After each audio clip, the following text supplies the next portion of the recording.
നമുക്ക് ഹാർട്ടുണ്ട്, കിഡ്നിയുണ്ട്, ലിവറുണ്ട്, തലച്ചോറുണ്ട്, അങ്ങനെ ഒരുപാട് അവയവങ്ങളുണ്ട്. ആ അവയവങ്ങൾ ഉണ്ടായാൽ മാത്രം ആ ജീവൻ പ്രവർത്തിക്കുകയില്ല.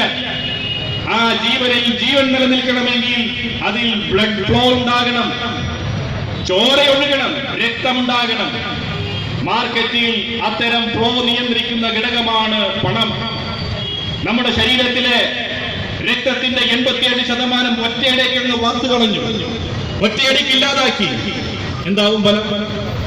ഈ ശരീരം ജഡമാകും, മരണതുല്യമാകും, മരിച്ചു പോകും മനുഷ്യ ശരീരം. ആ മരിച്ച മനുഷ്യ ശരീരത്തിന്റെ തലത്തിലേക്ക് ഇന്ത്യൻ സമ്പദ്ഘടനയെ കൊണ്ടുചെന്നാണ്. ഇന്ന് ഇന്ത്യൻ സമ്പദ്ഘടന മരിച്ചു കിടക്കുകയാണ്, മണി ഫ്ലോ ഇല്ല. അങ്ങനെ 87% പിൻവലിച്ചപ്പോ ബാക്കിയുള്ള 13% എന്ന് പറയുന്നത് 1.3 ലക്ഷം കോടി രൂപ. 1.3 ലക്ഷം കോടി രൂപയാണ് 100-ന്റെയും 50-ന്റെയും 20-ന്റെയും 10-ന്റെയും പിന്നെ തുട്ടുകളുമായി നമ്മുടെ നാട്ടിൽ അവശേഷിക്കുന്നത്. ഒരു മാസം പിന്നിട്ടപ്പോൾ റിസർവ് ബാങ്കിന്റെ കണക്കുകൾ പറയുന്നത് ഞങ്ങൾ വിതരണം ചെയ്തത് 2 ലക്ഷം കോടി. അപ്പൊ ടോട്ടൽ എത്രയാ? 3 ലക്ഷത്തി ചില്ലാനം കോടി. എത്രയായിരുന്നു മാർക്കറ്റിലെ യഥാർത്ഥ പണം? 17 ലക്ഷം കോടി രൂപ.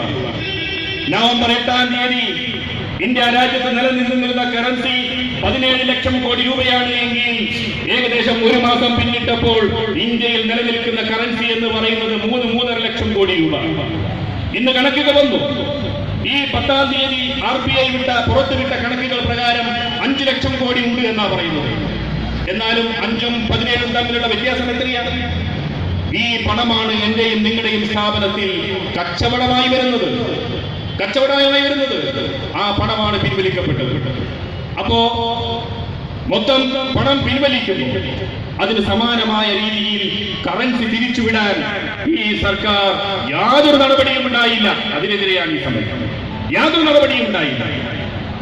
നമ്മളോട് പറയുന്നത് എന്താ? 500-ഉം 1000-ഉം ഇന്ത്യയിൽ നിലനിൽക്കുന്ന ഏറ്റവും ഉയർന്ന മൂല്യമുള്ള കറൻസിയാണ്. ഏറ്റവും ഉയർന്ന മൂല്യമുള്ള കറൻസി. അതുകൊണ്ട് കള്ളപ്പണക്കാരൻ അവന്റെ കള്ളപ്പണം സൂക്ഷിക്കുന്നത് ഉയർന്ന മൂല്യങ്ങളിലാണ്. അതുകൊണ്ട് ഞങ്ങൾ ഈ സംഖ്യ പിൻവലിക്കുന്നു. നിങ്ങൾ അതിലെ മണ്ടത്തരം മനസ്സിലാക്കണം.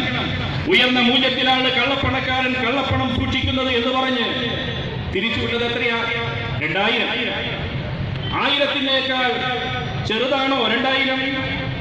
പണ്ട് 1 ലക്ഷവും 2 ലക്ഷവും